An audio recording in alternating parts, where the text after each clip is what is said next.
दुबई مسافر دا ویډیو ضرور وګورئ ځکه کچره حج د پاره څوک دوبۍ نه سعودي عرب لزی او غیر قانوني زی مطلب په تلوي په ویزټ ویزا باندې یا یو ډرایور وی ټریلر وی ور سره او خپل کار د پاره سعودي عرب له تلوي او د حج اټم کولو د حج کولو کوشش وکړو او د غیر شنو په د باندې بسمره جرمانه لګي په دې ویډیو کې در سره مکمل تفصیل شریک کوم جی ځکه پغلا باندې حج کم دی اکثر مسافر رونه زمون کم وی اکثر لاړ شي لکه حج ته اپلای نه وی کړي یا لاړ شي حج کی نو دا د سعودي عرب قانون الیګل قرار کړی دا غیر قانوني قرار کړی دا د سعودي عرب حکومت په هم فاین لګای او هم سزا ولا هم مقرر کړی دا خو بل طرف ته دوبۍ حکومت هم یو غټ سزا چې کم دی یو غټه جرمانه په خلکو باندې بکیدی چې چا د حج اټمپټ کولو د حج کولو کوشش کو یا گرفتار شو د حج کولو د پاره په الیګل طریقه باندې تلو باندې نو څومره جرمانه د 50,000 درهم جرمانه و په لګي چې څوک په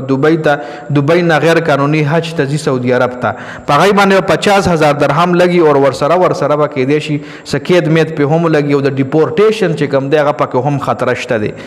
لکه دازل 9,61,000 تقریبا 9,62,000 پورې کسان چې کم دی حج ته داخل شوي دي اوس نن تاریخ پورې دا تاسو ټیم چې تاسو ټیم چې دا ویډیو ریکارډ کوم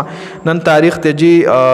27 مئی د جی 27 مئی د شپې اوس د شپې 12 بجې دی دا ویډیو چې زه ریکارډ کوم 27 تاریخ نن شروع شو نو نن ما چې ما وسوکتلو د سعودي عرب په افیشل پیج باندې 9,62,000 کسان چې کم دي حج ته داخل شوي دي او حج ورځ پورې 20 میلیون لکه 20 میلیون نه 20 लाख پلس حاجیان صاحبان چې کم دي دازل حج ته بزي 20 लाख پلس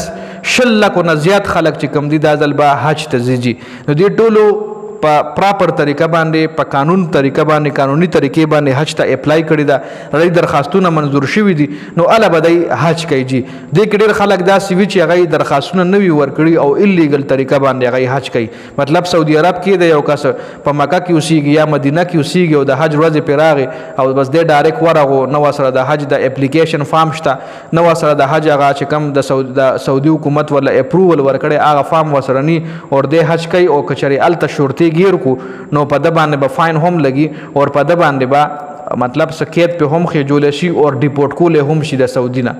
نو کله هم غیر قانوني طریقې سره حج ګوره کې د شي د ګناه هم اسلامي پوینټ اف ویو طرف ته خو نه زما خو سعودي حکومت چې غیر قانوني قرار کړی د نول تغړ غټ علما شته نو هغه د ځکه غیر قانوني قرار کړی ځکه دا چې هغه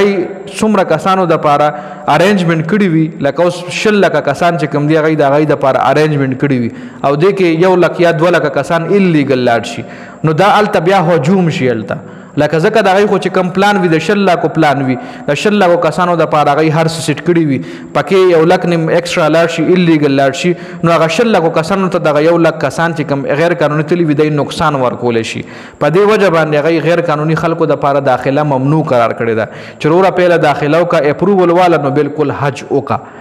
نو په دې وجه باندې دوبۍ هم کو اعلان وکړ د دوبۍ چې څومره مسافر دي د ویډیو سٹارټ کې دا مووي تاسو لا چې الیګل طریقې سره چې څوک حج کوي نو دوبۍ حکومت په هم پاغي باندې 50,000 درهم چې کم دی فاین لګای جی نو په دې ویډیو کې دا اپډیټ شو د ویډیو کتلو زیاته مننه والسلام